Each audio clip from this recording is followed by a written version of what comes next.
It is finally here. This is the VarsityAZ Podcast, part of the all-new ArizonaSportsCast.com. I am your host, Ralph Amsden.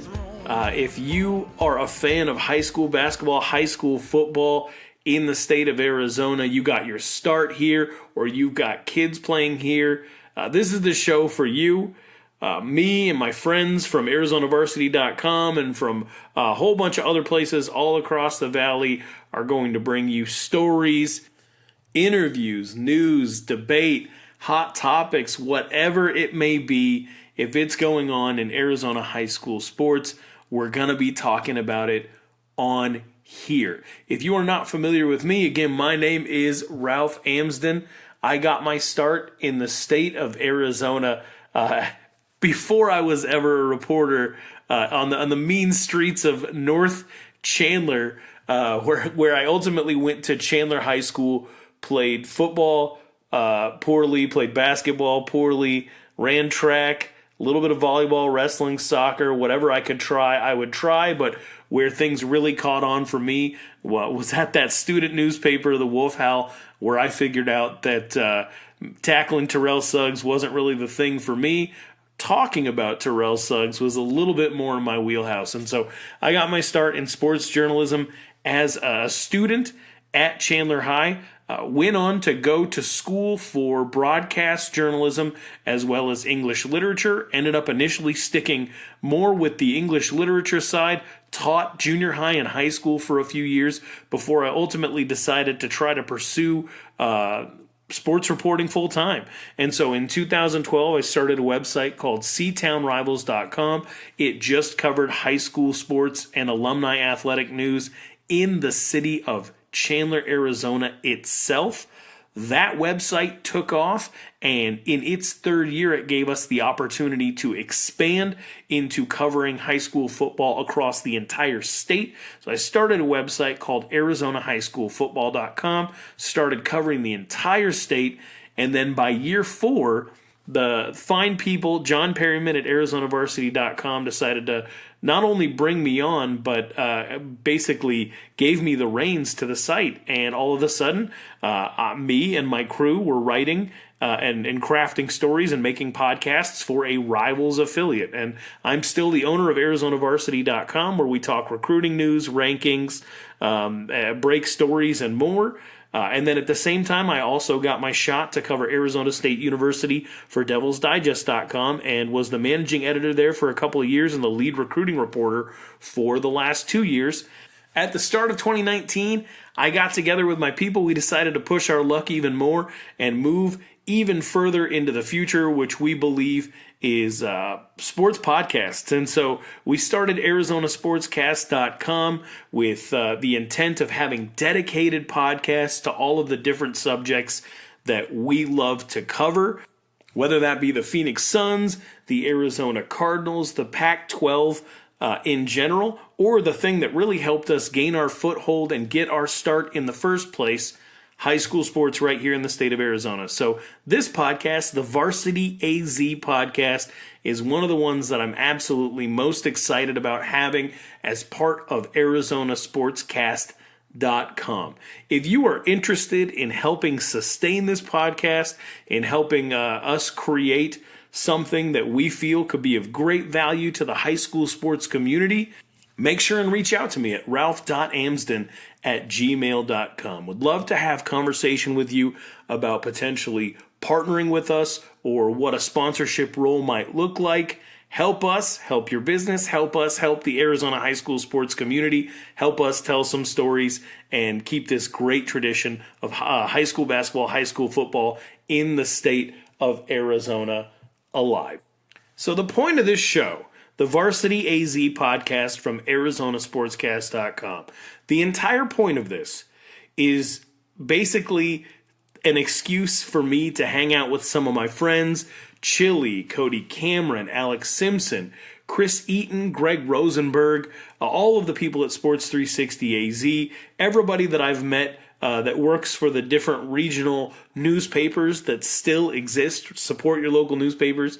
But for me, to hang out with a lot of these people and just talk about what it is that we're seeing, some of the great performances, some of the great coaching jobs, and to interview these players and coaches and former players and former coaches, and just help bring to life this incredible Arizona prep sports scene, as well as recapturing some of the history that might be lost. I fully believe that an educated fan is a better fan.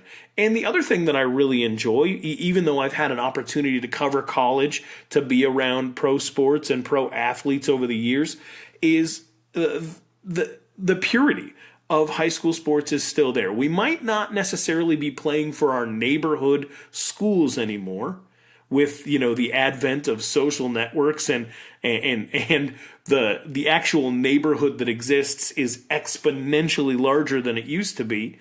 But still, on a Tuesday or a Thursday or a Friday, you have teammates getting together to play for the name on the front or on the back of their jersey, to show their parents how they've been able to put in hard work to maximize the talent that they were given.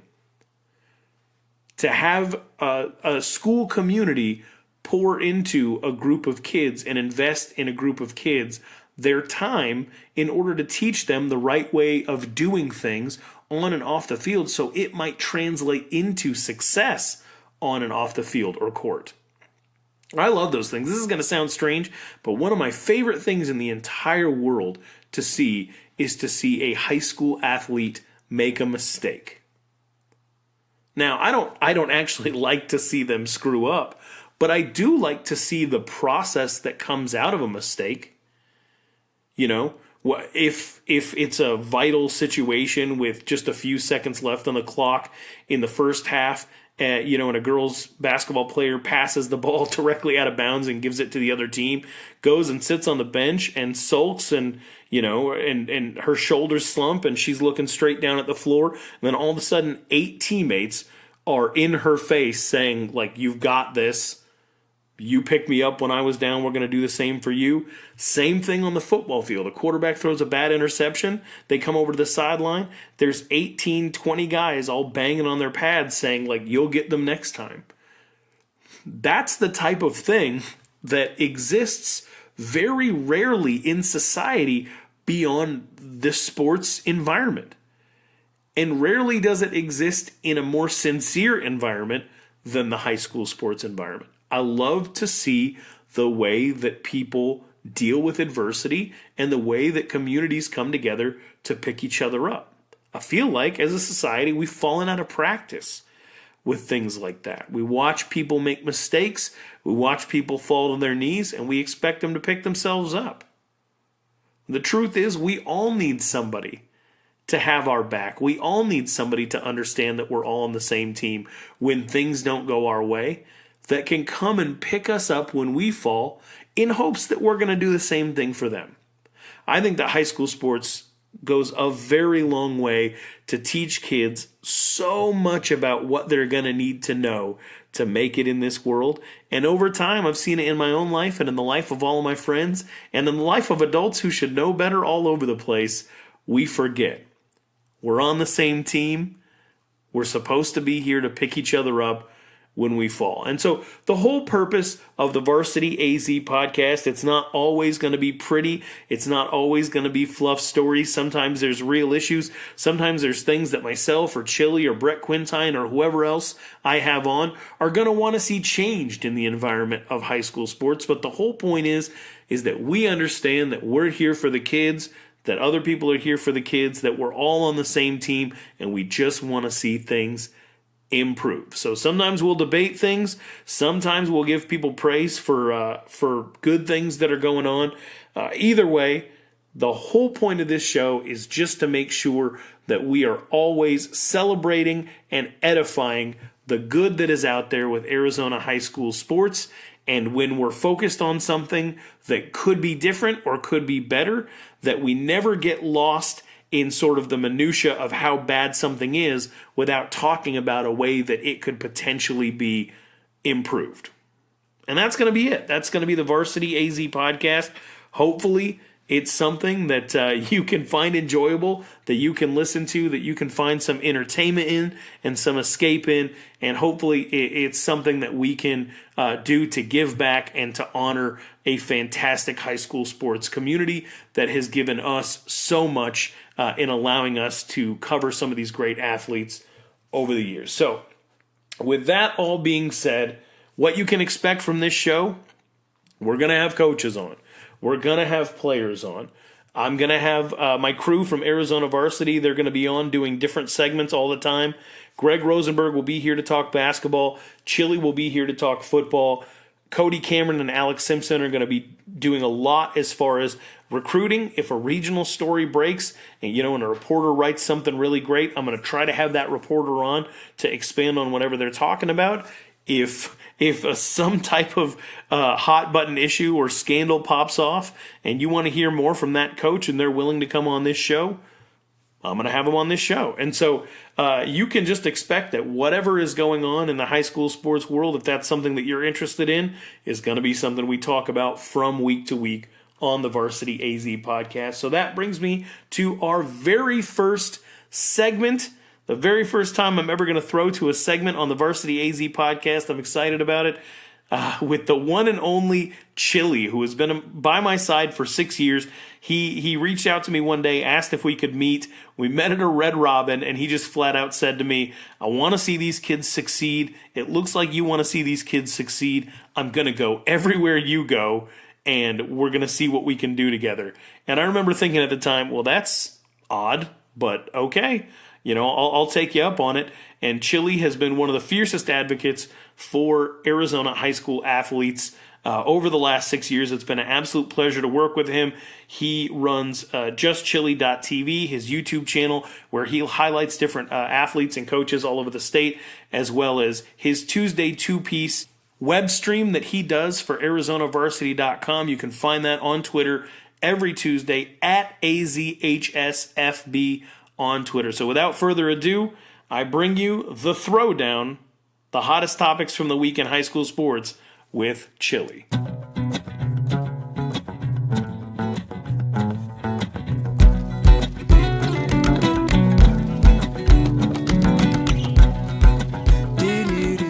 And now for the segment I'm probably the most excited about as part of the all-new VarsityAZ podcast, part of azsportscast.com. I've got Arizona Varsity and JustChili.tv's Chili, who is here to talk with me about some of the hottest topics in high school sports this week. This is a segment we are calling the Throwdown. How you doing, Chili? I'm doing good. How about yourself? Not bad. So I figured every week we get together and we go toe to toe on some of these hot button issues that are out there. I know that some things you and I line up, some things we don't, and I'm interested to hear from you on some of these topics. First and foremost, the most important of which being the fact that Arizona high school football has moved to an open division playoff system. This means that you will still have 16-team playoffs in 4A, 5A, and 6A, but they will now be called conference championships, and the top 8 teams, according to a Max Preps formula, will square off in a 3-week tournament to determine who is ultimately the best team in the state. What are your thoughts on this new system? I love it. This is an opportunity for us to see, the Chandlers versus the Centennials versus the Saguaros.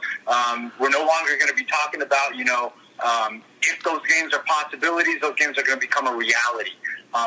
We've wanted to see Saguaro play a 6A schedule for a long time, a 5A schedule for a long time, and we wanted to see Centennial play up also. I think that this is finally a reasonable opportunity. I know that some people are a little concerned about Saguaro and Centennial maintaining their 4A and 5A schedules, but, I think based on the way enrollment works, you got to be a little bit fair. Let these schools play their respective schedules where they belong, and then you have this open playoff format that, they qualify for or are invited to, and, let them duke it out with the big dogs where they belong.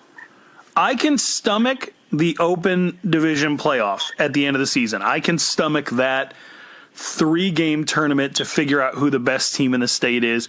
Here's what So what's your pineapple then, Ralph? What's your pineapple? What do you have trouble swallowing?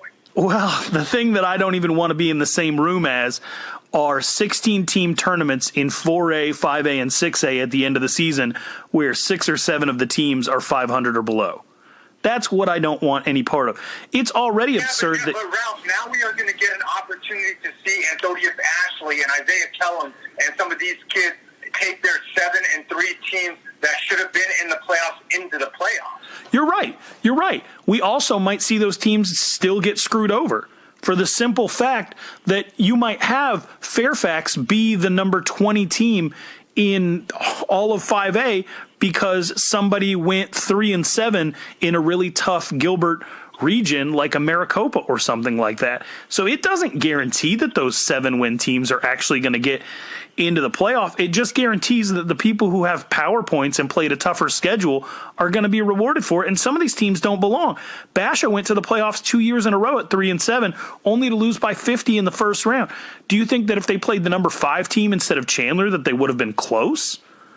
I think what we got to really take a look at, though, is like teams like Notre Dame and Cienega for the past 2 years have been pasted by Centennial. Now this is going to be an opportunity for the Cienegas and the Notre Dame Preps to, kind of get over that a little bit. And if they don't qualify for the open playoff, win their own, I guess, quote-unquote, conference championship, which, I don't know, I'm still going to refer to as a state championship. It's whatever. The South Points, if the South Points don't qualify for this open playoff, I mean, you have to open the door somehow for these teams. And, I think this 8-team playoff is a badge of honor. Just making it and being invited or qualifying for it, it's a badge of honor. It's like going to war. Yeah, it's a badge of honor, but will the teams that are there deserve to be there? Think about it. If that system had been in place this year, do you know who would have been missing the Open Division playoff? Highland and Perry. Highland and Perry would not have made it. Highland and Perry. 2 teams that played in the semifinals of the 6A playoffs would not have been in. Neither Highland nor Perry would have made it into the Open Division playoffs. So the teams that would have made it, just so we can draw this out for everybody, it would have been Chandler, Saguaro Centennial, obviously. Saguaro Centennial, Sal Point, Notre Dame Prep, and then the top 4 from 6A, which were Chandler, Liberty, Highland, and I think maybe Pinnacle. Not Highland, Desert Vista. So no Highland, who almost beat Chandler, who almost won the 6A championship, and no Perry, who made a second straight 6A championship. And you know what? Like, anytime that you do a playoff, you're going to have this. You're going to have this problem. Look at what happened in college football. Look at the BCS. Look at all that stuff. I mean, there's always been the team that's on the outside looking in always has an issue. That fan base, they always have a problem with that. And you know what? I just say, this is currently, I think, a step in the right direction.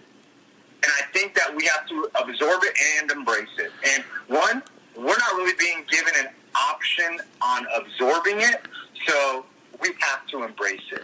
If we're stepping, why not keep stepping? Why not? I mean, I've shared with you my idea of getting rid of those playoff tournaments altogether and just opening everybody with a 500 record or above up to the chance of going to bowl games. And then after the bowl games are over, then you have an 8-team playoff amongst 4A through 6A where you take the best teams and have them do a 3-week tournament.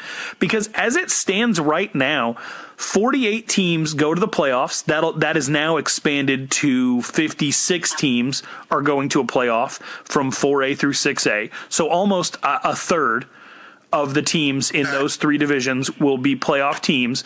And the number of teams that will end their season with a win of those 56, 4 of them.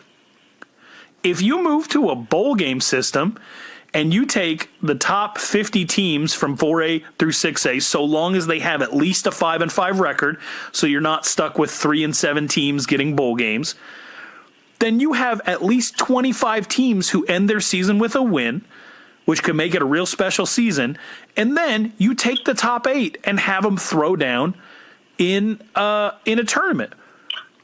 So you improve the experience of people all over the state of Arizona, because by taking the best teams out of the playoffs, you're inviting more bad teams into the playoffs. It's not going to cure the giant blowout culture, and these aren't even state championships anymore. They're conference championships. If you're part of a team, Chili, that wins a conference championship, when 5 of the teams that should have been in your playoff bracket aren't even there, how good do you feel about that? I mean, you win a championship, you win a championship. If you win a Division II championship, you cry because it's not a Division I championship? No. I mean, you take the championship that you get. I mean, you want to. But everybody in D2 plays each other. Everybody in D1 plays each other. This is the battle for 6th place. This is the battle for 5th place if you're 6A.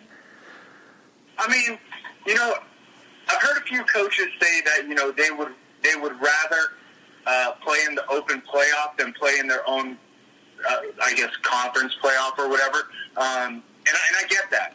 But if you don't get the opportunity to play in that open playoff, you just play in the tournament that you're allowed that you're in, and you go on and win all those games. And if you end up being undefeated, then you pull the UCF thing and you say, hey, look, we're state champs. We're going to buy state champ rings. Don't care what you say, because we went undefeated. If you happen to be undefeated on the outside looking in, and you remain and you continue to go undefeated, hey, you know what? Nobody beat us. We're going to buy these state champ rings because we feel like we're state champs. Okay, so here's another issue of mine. Be honest with me. If these games are on Friday night, if the Open Division playoff games are on Friday nights, I'm going to the Open Division playoff games first. And so is everybody else.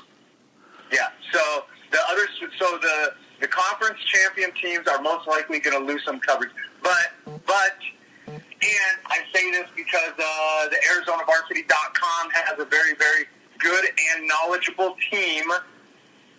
I do feel like, we would be able to spread out in the duration of the playoffs so that we'd be able to offer coverage to those conference playoffs. So what you're saying is we make Cody do it.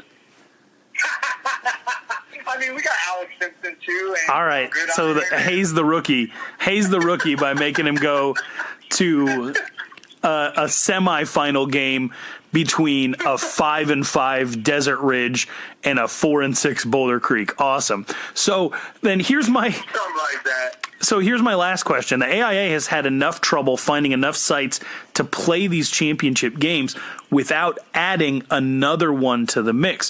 Where would you like to see these games played now, especially considering that, I mean, do you start playing the 4A and 5A championships in high school stadiums, considering they're not technically actually state championships anymore? I don't know if I guess you could do that. And I mean, we also have all these, community college football fields that aren't really going to be, I'm not sure what they're going to be used for now. So, or leveled into parking lots or whatever, but, we could take advantage of those. We could take advantage of the Grand Canyon University site that the Geico Bowl was at. We could we could find some places to play those games. I would like to see the Open Division championship game, obviously, in Cardinal Stadium. I feel like that would be deserved. And I guess I would open up ASU or U of A for these 6A and 5A championship games. I guess that means that the 4A is cannibalized into, either a high school stadium or whatever, if that saves the AIA a couple bucks. All right. Well, I mean, I think that's enough of that. Let's jump into topic number 2, which is the fact that Michael Chow, staff photographer for azcentral.com, was out at a Chandler Hamilton basketball game. And during the national anthem, he stopped to take pictures of a few of the Chandler players who were kneeling in prayer during the national anthem. He took that photo and he tweeted, I thought we were over this whole anthem knee thing. And he got roasted for it, I feel like deservedly, for a bunch of different reasons. Follow today. Yeah, so he... Cornball of the Day award goes to... Michael Chow, cornball of the day. But he deletes the tweet, right? So you think controversy over. But no.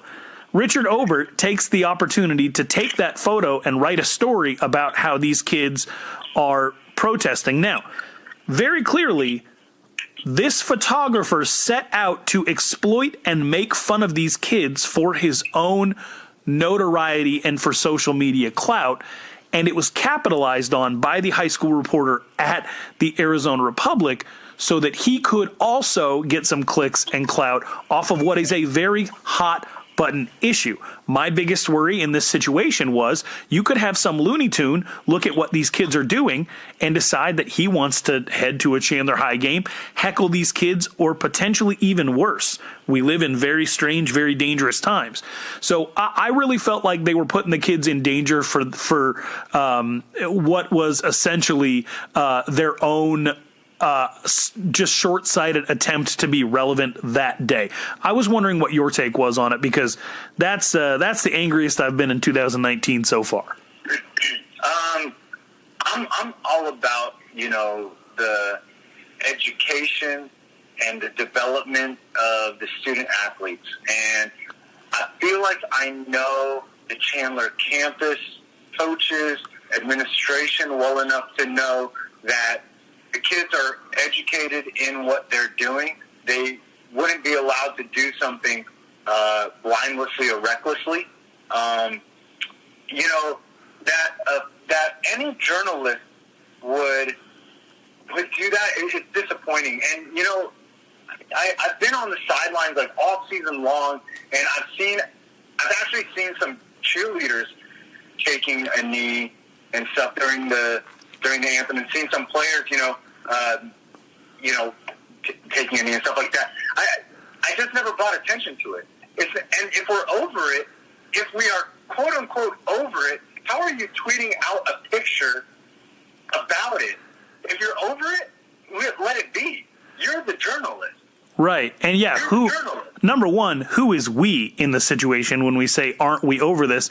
And number two, if you're taking the time out to criticize somebody for what they're doing during the national anthem, why also reveal that you were not observing the national anthem? You were busy taking pictures of kids so that you could make fun of them on the internet. Cloud chasing and clickbait is a thing, and it's unfortunate. Everybody's willing to do anything to get a few more followers, to get a few more clicks on their story, and it's disappointing. I don't know how much time you want to spend on this, because me and you, I think, stand on the same side of this. Dude, our kids, they have to be able to take a political stance. They have to be able to express themselves, how they feel. You got to stand for something, even when you're 16 or 17 years old. And I would hope, like I said, it's unfortunate that he chose Chandler High to do this with. Because, like I said, I feel like I know the coaches and the administration and the kids well enough to know that, it's a family over there. And they're very, very well educated and aware of the things that they're doing. It is a family, but you're inviting people who are not in that family into that debate when you make it a news story. And so that was probably my biggest issue with it, and I'm happy to go ahead and move on, because I found it to be genuinely upsetting, regardless of what my politics are, regardless of how I feel about what they were doing and why they are still kids, and this was not appropriate. So moving on to our third topic, one that's kind of interesting to me, and I don't know if there's an actual solution for this. Sabino girls basketball used an ineligible player, had to forfeit 12 games, but according to the AIA, forfeits count as games played, but not games lost. Therefore, they still get to be the number one team in their division. What do you make of that, Chili?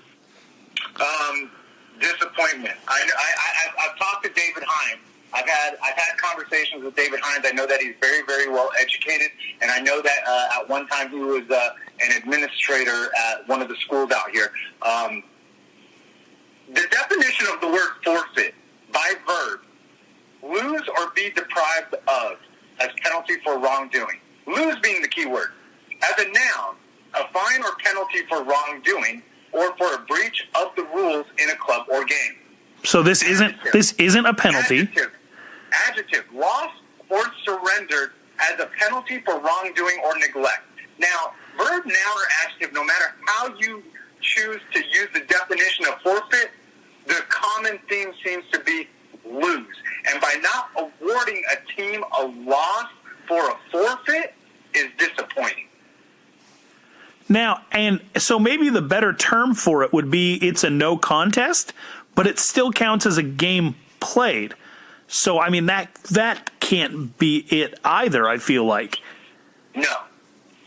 No, because if it's a, I mean, I don't know what tightrope we're walking on this or what tightrope the AIA is walking on this, but if it's a forfeit, it's a loss. I've never heard of a forfeit not being counted as a loss. Well, I mean, here we are, and the interesting thing about this is, so according to the rankings, they're now 5-0, and 15-1 Page is number 2, 15-1 Yuma Catholic, number 3. And the way that I understand it, and what Lee Patterson told me, is the way that the playoffs work in 3A is that just like the top 2 teams in the conference get into the playoffs no matter what, which means this is going to kick somebody out of the playoffs that would have been there had these actually counted as losses. And there's a pretty good chance this Sabino team is going to go on to win the 3A Girls Championship because even without the ineligible girl, they've still got a very talented roster. So do you feel like they should be excluded from the playoffs altogether for forfeiting 12 games?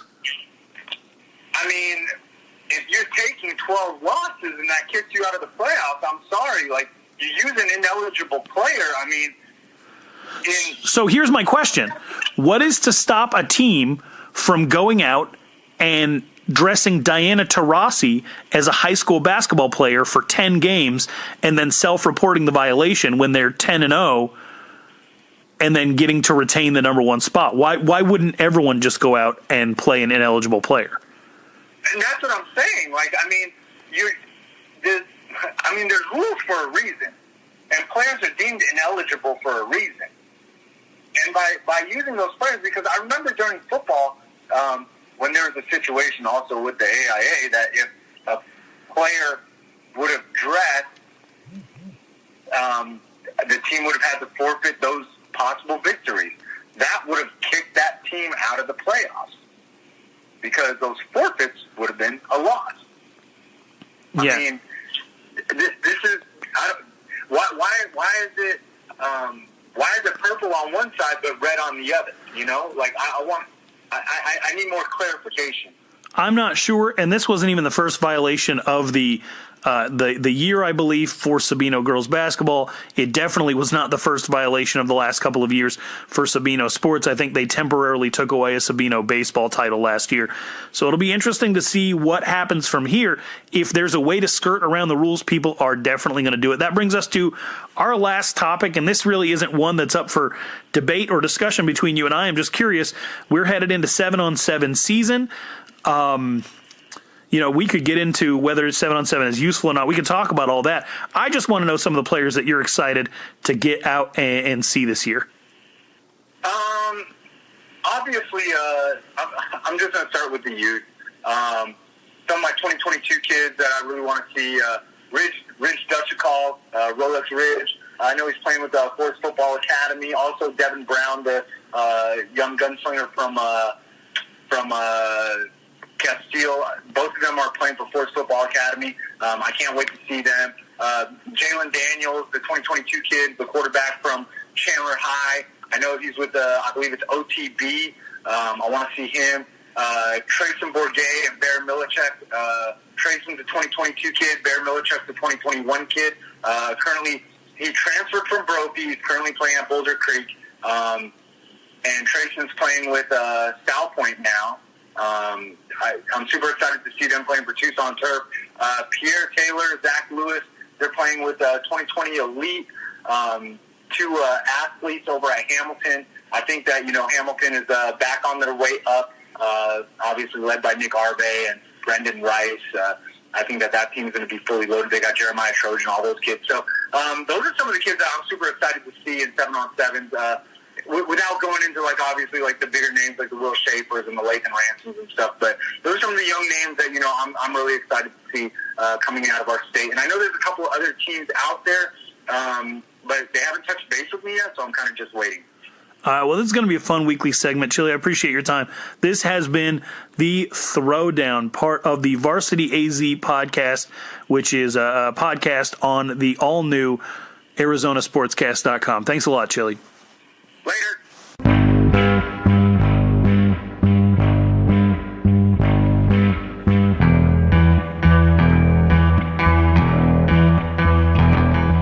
Special thank you to Chili. You can follow him at JustChili on Twitter, Snapchat, Instagram, or subscribe to his channel on YouTube, JustChili.tv. He interviewed more coaches and more players last year than anyone in the entire state, and always does it in a fun, entertaining way. The next segment on the VarsityAZ Podcast from ArizonaSportscast.com. This is one that I think you're going to love if you're into recruiting, if you like to get to know these kids a little bit more, if you root for these kids to thrive and go on and not be saddled with the student loan debt that turns them into wage slaves. One of my favorite things of all time is talking to these kids about their goals, where they want to get to, and then seeing college coaches come in and make an attempt to give them exactly what they're asking for and lure them to their school so that they can have athletic and academic success. So if that's something that interests you as well, I've got an absolute treat for you. Cody Cameron and Alec Simpson are teaming up for a segment called RecruitingAZ right here on the VarsityAZ Podcast.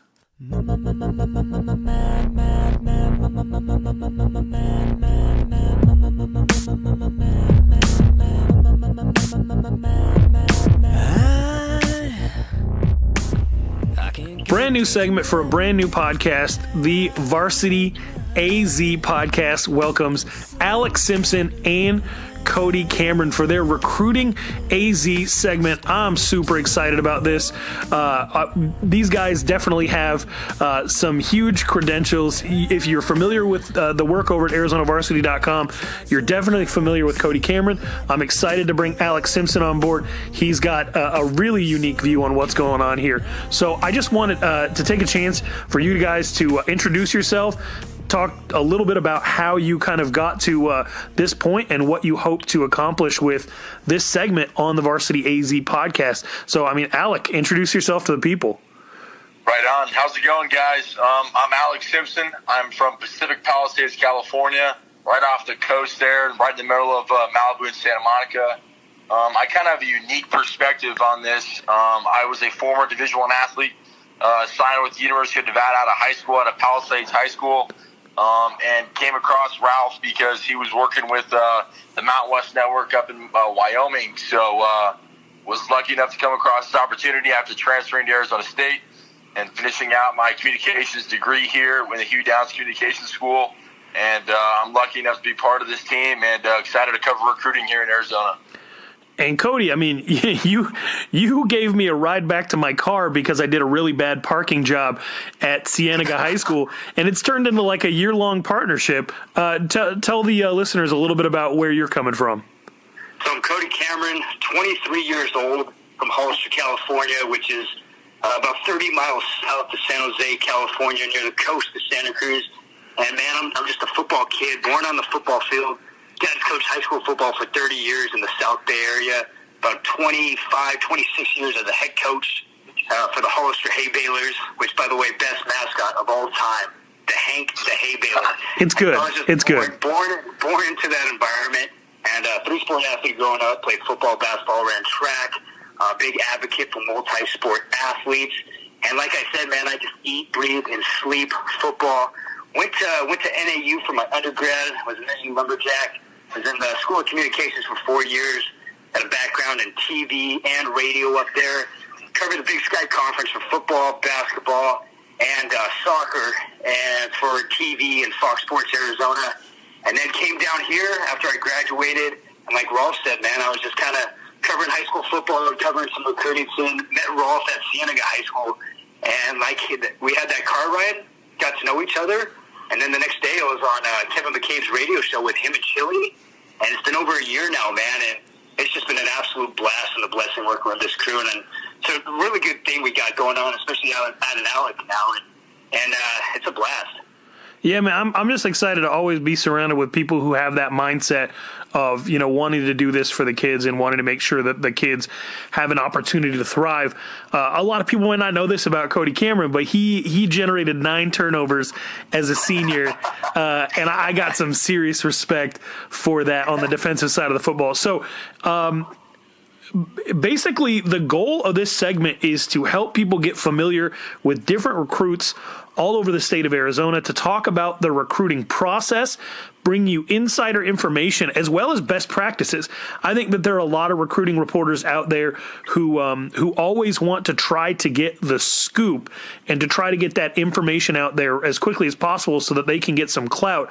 But I think that this segment and this partnership with you guys is a lot more about just sort of a holistic approach to the good and the bad and the ugly of recruiting, as well as, how kids might be able to thrive in this situation once they make one of the biggest decisions of their lives. Yes. No, I definitely agree on that take. I feel like I am, a part of this for the kids. Since I've been through this process before, this kind of exact process, actually, I feel like it's only beneficial for these kids to get, that exposure from us, and we're there for them 110% to make sure we follow them throughout this process and to see these kids grow and to, finally be in Division I athletes. It's truly a blessing to watch and to see these kids grow and, take on this process. And Cody, let me know what we have coming up first. You made the executive decision on who we're going to feature on our first ever RecruitingAZ segment on the VarsityAZ podcast. Let us know what we're about to hear. So we got junior linebacker from Notre Dame Prep, Brock Locnikar. I think the absolute perfect athlete to spotlight first in this podcast. And just like you said, Rolf, I think a lot of recruiting analysts, what they want to do is they want to break, where is this guy going? Where is this player going to go? What makes this podcast unique is honestly, frankly, me, I don't care where Brock Locnikar signs that paper in next year's signing day. I want to know about his process. We got to know Brock. I want to know what he's thinking on the field. Me and Alec broke down his film. And in this podcast, we are going to show you why Brock Locnikar is a damn good football player, why his football IQ is probably one of the top 1% in the state. And like you said, we got to know all the pros and cons to the recruiting right with Brock, and getting that rapport with that player and Coach Prelock, who has done such a good job at Notre Dame Prep. I think that's what's going to make this podcast special. And I said I don't care. I do absolutely care where Brock signs, but I want to get to know Brock and why he is going to be such a good fit for a Division I program. And we show this in that podcast. I love it, man. Let's give Arizona a reason to root for these kids. I'm excited to be part of this. And with that being said, let's get right to it. The RecruitingAZ segment from Alec Simpson and Cody Cameron. Thank you, Rolf. Cody Cameron alongside me, Alec Simpson, in the very first ever edition of the RecruitingAZ podcast. First player we are spotlighting. We went up to Scottsdale, Arizona, and this is a player that we named with the Arizona varsity team as our 5A linebacker of the year, Notre Dame Prep junior middle linebacker, Brock Locnikar. Brock, Alec, had a tremendous season, 154 total tackles, 118 solo tackles, 21 tackles for loss, and he's also an all-state wrestler. We broke down his film, man. What is something that jumped out to you after watching Brock's film? Oh, man. The thing that jumps out the most, I'd say that he's an inside-out football player. He's able to read the run very well. He's a tremendous blitzer. He's able to punch that A and B gap and really explode through that. And he's just an explosive tackler and is able to he's an inside-out football player and just a fast guy overall. So that's what really jumped out. And like you said, man, he explodes through contact really well. He does have that wrestling background. He's a tough kid. extremely good form tackler, one of the smartest kids in the entire state. He's picked up 5 offers in 10 days, and most of them are Ivy League school offers. And you're just talking to the kid, you understand that intelligence level. Extremely respectful to everybody, too. He's a leader. I was talking to his coach, Coach Prelock, who's one of the best coaches in the state. He said, man, he is the same way in the locker room as he is in school. That leadership mentality, just the type of football player you want at middle linebacker, and he turns that switch on, man. And he is an absolute killer on the football field. And all those offers that he has right now, I would expect that to double or triple. So my next question for you, Alec, is why is Brock a perfect fit for a Division I program? I think Brock's a perfect fit not only on the field but off. Brock does show that he's a 4.3 GPA, type of caliber student. On top of that, Brock does show a high football IQ, in which Coach Prelock, we're with him over at Notre Dame Prep, was able to describe how he's able to read his playbook very well. Is a very great student of the game. He's also a very fast blitzer. He's a very fast football player. And that sometimes you don't see in linebackers. He's very athletic. You see his first step is forward, not backward. And sometimes you see kids step backward. You see that they need a little more work on their read step, and that kid doesn't. And he is a great first step and is able to explode off that, and his explosiveness jumps out. And all those little things you just talked about, Alec, are what college coaches are looking for in Brock. We got a chance to speak to Brock, not only about this past week with recruiting, but also, like I mentioned, a dual sport athlete at Notre Dame Prep, as well as some goals he has set for himself and his teammates and the upcoming 2019 season. Take a look. Brock Locnikar. Put you on the spot here. First episode of Recruiting AZ. Cody Cameron, Alex Simpson. Yes, but sir. Brock, let's talk about recruiting here. So yes, last sir. week, the season's over. You're knee-deep into wrestling here, but football-wise, you pick up 4 offers, huge offers, a couple Ivy League schools, and then just this morning. this Yes, sir. morning, Yes, sir. you get an offer for Dartmouth. So without naming specific colleges or anything like that, how's this whole process been for you?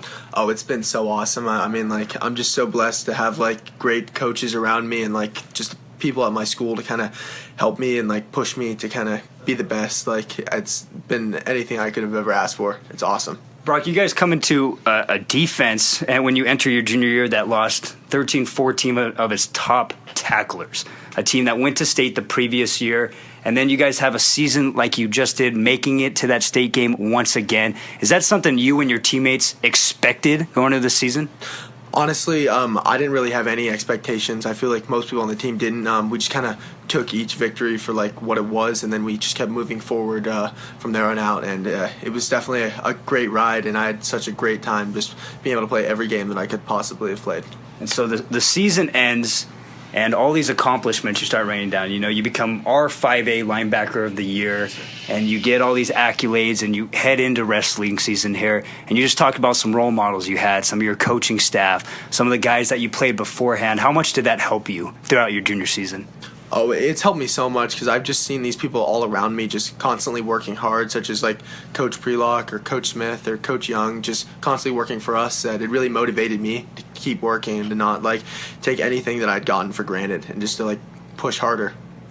Brock, you're a dual athlete, and we promote the heck out of multi-sport athletes, especially football players who wrestle like yourself. You're an all-state wrestler.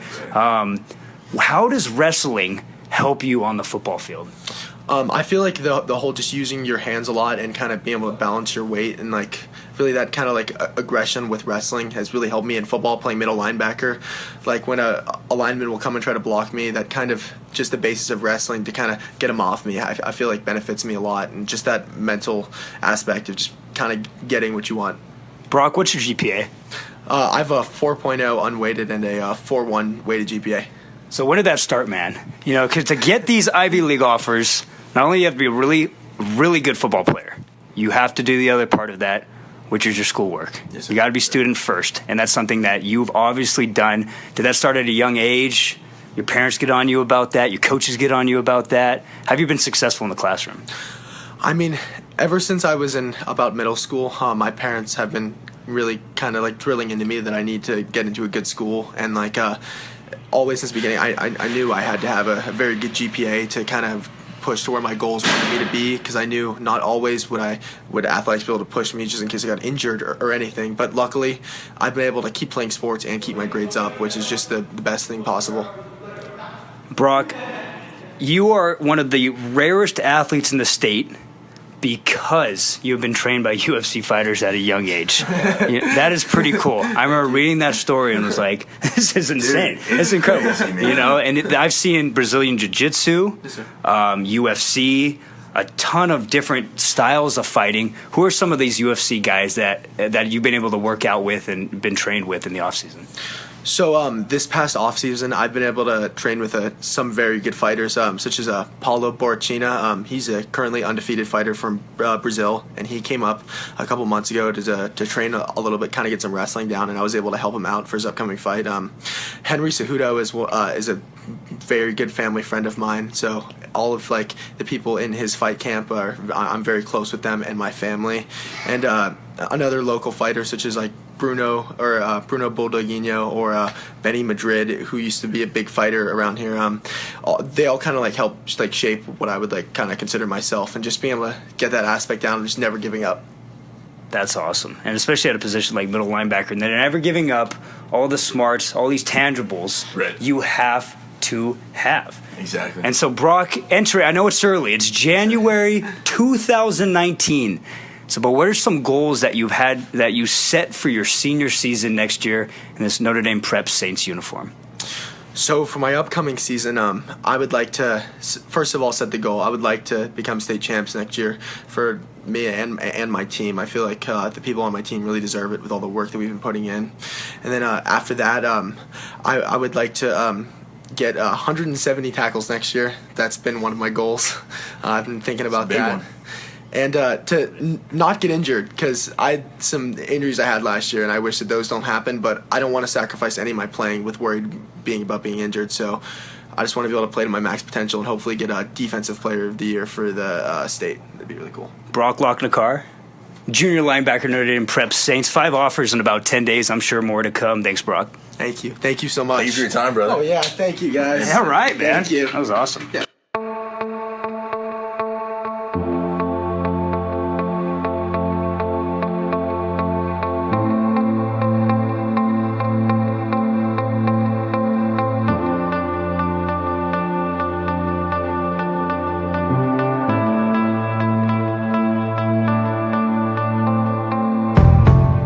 So that's going to bring us to the end of the very first VarsityAZ podcast from ArizonaSportsCast.com. Thank you to Chili. Thank you to Cody Cameron, Alec Simpson, Brock Locnikar, who is a fantastic linebacker out at Notre Dame Prep. We're going to have plenty more of these VarsityAZ podcasts in the future. Very, very excited about what we have coming up this week. We're going to be talking some basketball with Greg Rosenberg. We'll have Chili back on for the Throwdown, including a debate about what we do about the AIA deciding that group training in season is against a long-standing bylaw and how that might ultimately change things for both basketball and football. We will have a return of the RecruitingAZ segment from Cody Cameron and Alec Simpson. They will be talking to none other than Will Plummer from Gilbert High School, who just recently committed to the University of Arizona. So I hope you enjoyed the very first edition of the VarsityAZ podcast. Can't wait to bring you more. But first, I want to close out today's show the same way I hope to close out every show, with a fast fact from Mr. Gridiron Arizona himself, ArizonaVarsity.com's own Chris Eaton. Take it away, Chris. Hi, this is Chris Eaton with Gridiron Arizona, and for today's Fast Fact, we're going to talk recruiting. And if you think there's been a lot of guys in the state going with Power 5 schools, you'd be correct. If we go to last year's class, the class of 2018 that signed last February, a total of 16 players signed with Power 5 schools, which is all very good. But let's take a look at the 2019 class, the guys who are seniors right now. A total of 26 players have either committed or already signed with Power 5 schools. And if you think that's good, let's take a look even further into the future. The juniors, the class of 2020, we already have 30 kids with Power 5 offers. Now, it remains to be seen, obviously, how many will end up going with Power 5 schools. But already, before spring ball of their junior year, we have 30 juniors with Power 5 offers. So a lot of kids in the state of Arizona getting a lot of looks from a lot of very good schools. Stop.